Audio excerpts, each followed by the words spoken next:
Assalamualaikum warahmatullahi wabarakatuh. Perkenalkan, saya Anas Fakihad dari Informatika tahun 2017, jurusan Jaringan Komputer.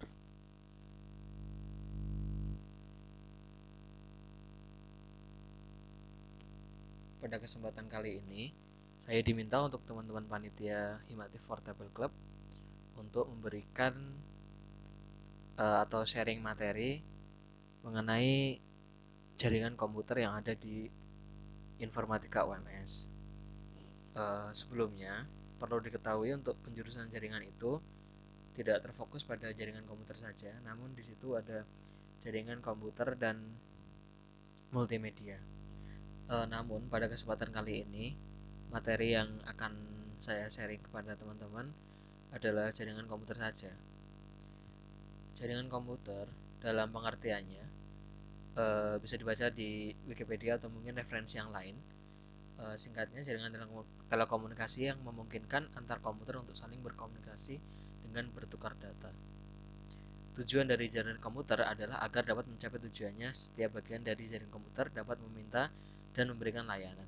Jadi, ini juga bisa dikatakan sebagai komunikasi dua arah, di mana ada pihak yang menyediakan layanan atau bisa disebut sebagai server dan sebagai penerima layanan atau yang biasa disebut klien.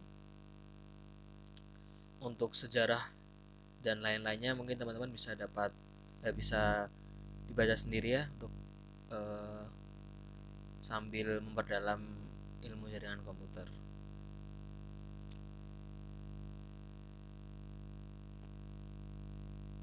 Nah, langsung saja.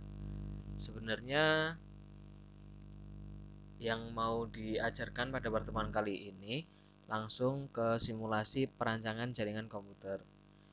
Namun, sebelum melakukan perancangan komputer, kita terlebih dahulu harus memilih topologi apa yang digunakan untuk dalam perancangan jaringan komputer. Kalau kali ini kita akan belajar membuat jaringan client server. Perancangan jaringan pada kali ini menggunakan software aplikasi pendukung yaitu software Cisco Packet Tracer. Nah, software ini adalah sebuah cross-platform visual simulasi alat yang dirancang oleh Cisco System yang memungkinkan pengguna untuk membuat topologi jaringan dan meniru modern jaringan komputer. Perangkat ini memungkinkan kita untuk belajar merancang bangun jaringan sebelum kita terapkan pada kehidupan yang nyata atau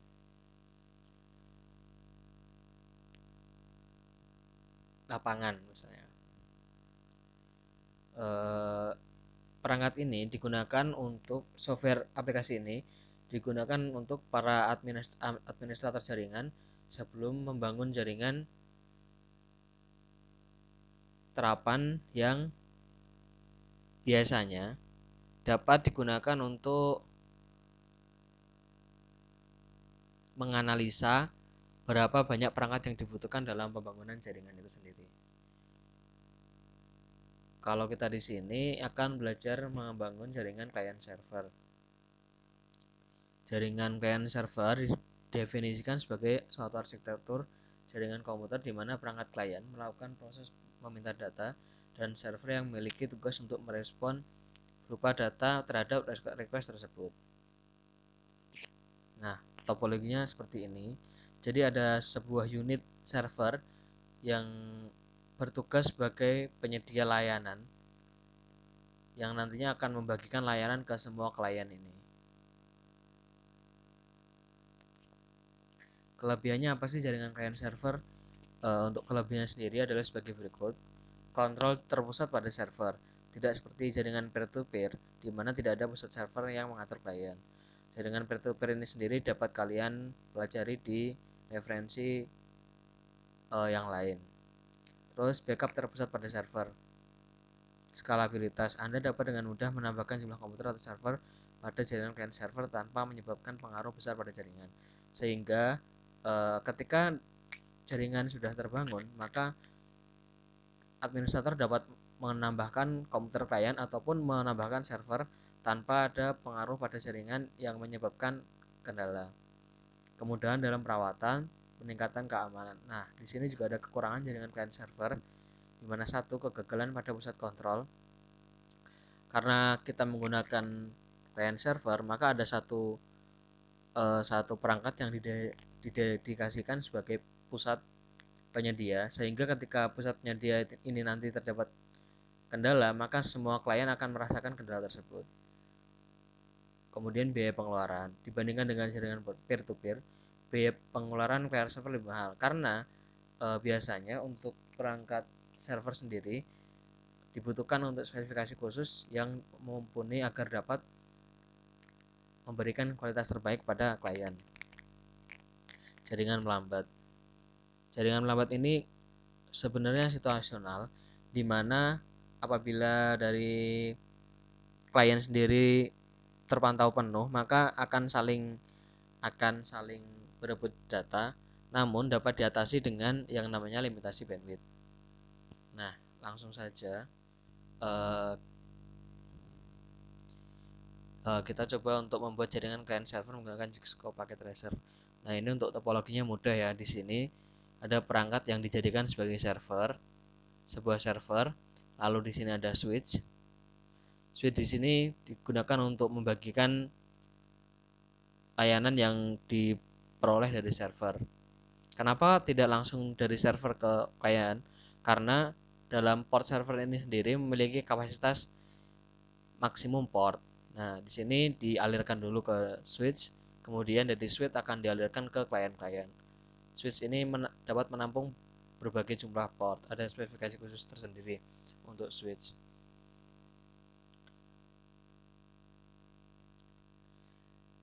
Nah, di sini diperlihatkan keterangannya dari server generik, lalu switch 295024 ini tipenya tipe 2950 dan 24 ini adalah jumlah port yang tersedia.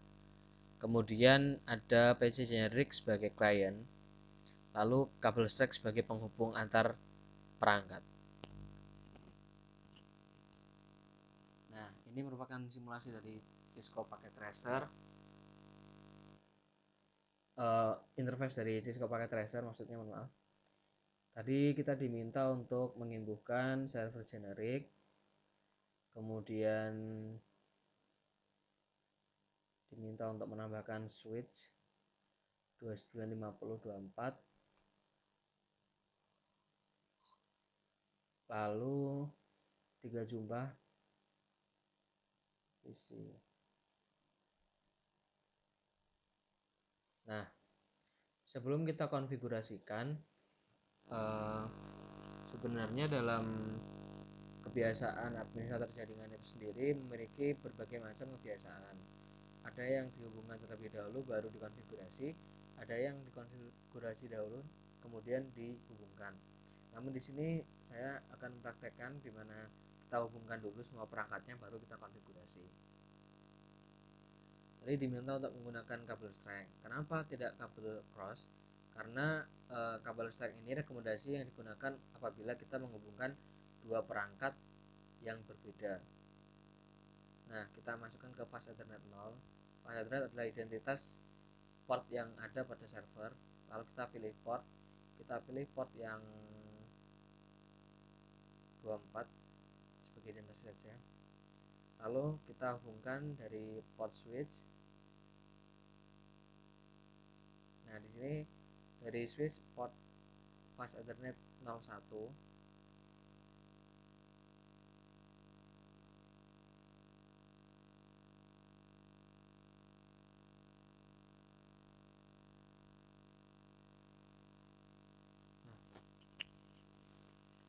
Kita lihat di sini ada indikasi yang berwarna kuning. Nah, sudah berubah jadi hijau.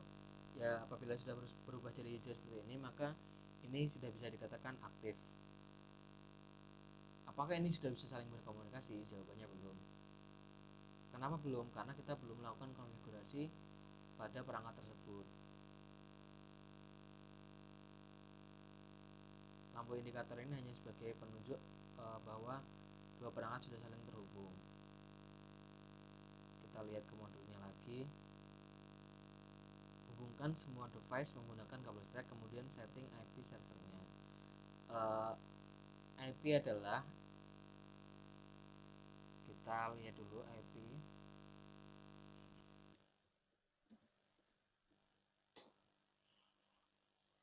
Nah, IP address adalah label numerik yang ditetapkan untuk setiap perangkat yang terhubung ke jaringan komputer. IP ini bisa dikatakan sebagai identitas dari alamat suatu perangkat. Setiap perangkat wajib mempunyai IP address sebagai identitas karena ada protokol jaringan yang harus dipenuhi. Kita lakukan setting pada server, IP server, masuk ke menu desktop, lalu pilih IP configuration. Kita pilih static karena kita melakukan setting secara manual.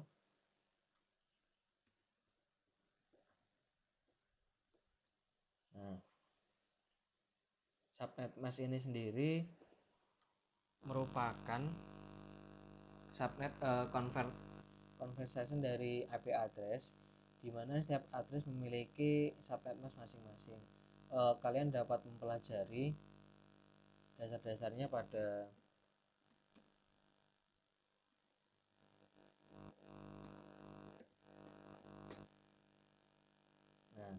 ini IP address dan kelasnya.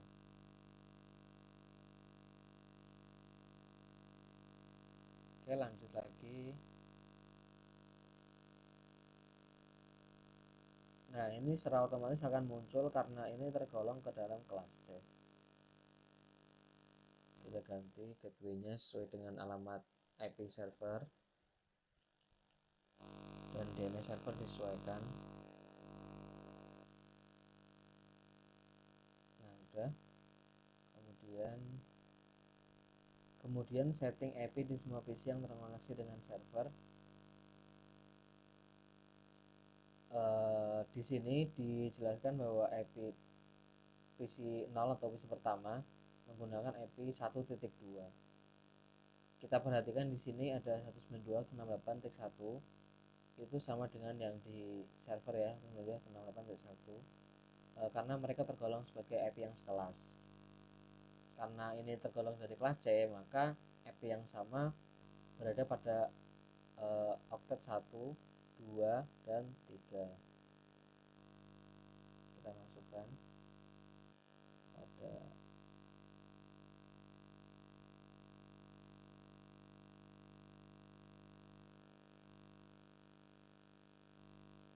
default gateway-nya, kita ubah menjadi IP server. Nah,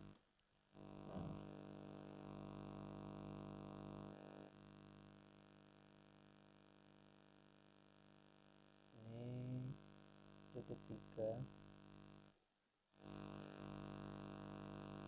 jadikan IP server lagi.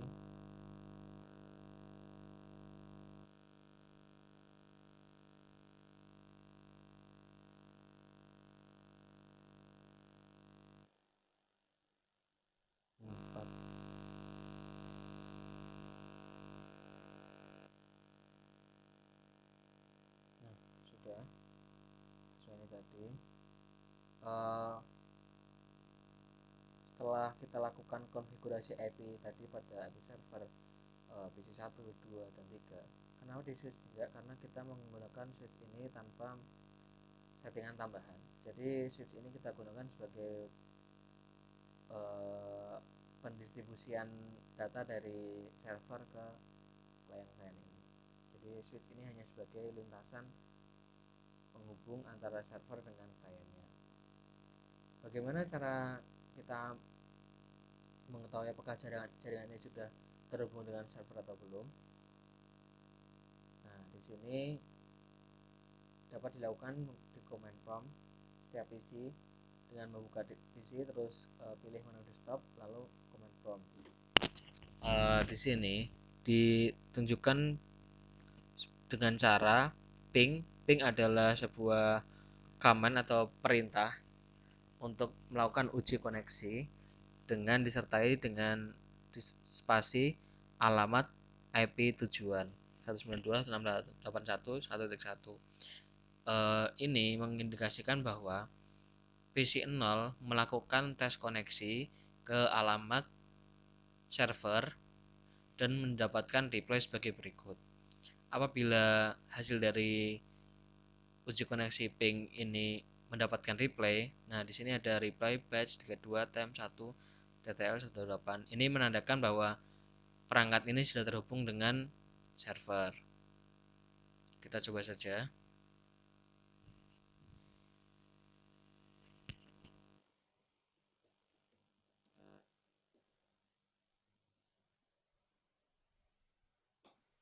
Nah, ini sudah mendapatkan reply. Bagaimana apabila tidak terkoneksi? Misal kita coba, tadi kan kita sudah setting 1 sampai 4. Coba kita tes koneksi ke alamat IP5 yang kita belum ada setting sama sekali.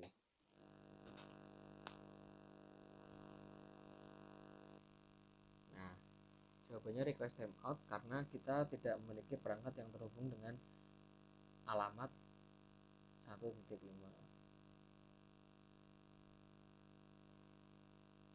Kita coba ke perangkat yang selanjutnya.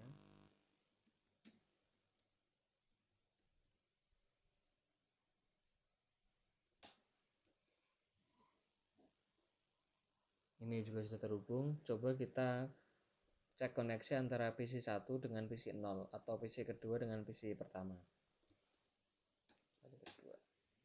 Nah, ini juga saling terhubung.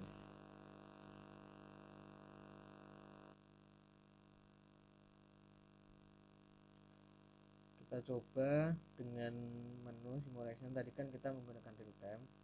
Kita kirimkan paket dari PC 0 menuju ke PC kedua. Nah, di sini ada indikasi bahwa paket dikirim dari sini, kemudian menuju ke switch sebagai perantara, lalu terkirim ke PC kedua. Kemudian PC kedua memberikan replay, dikirim ke switch, lalu kembali ke PC pertama. Nah, di sini ada checklist 2, tandanya ini berhasil. Tipe ICMP ini merupakan protokol dari koneksi ping. Nah, sekian dari saya. Mungkin bisa berjumpa di lain kesempatan. Bila ada salah kata, saya mohon maaf. Semoga dengan permulaan Cisco Packet Tracer yang pada kali ini yang masih ringan, teman-teman bisa menumbuhkan minat dalam jaringan komputer nantinya pada semester 5. Assalamualaikum warahmatullahi wabarakatuh.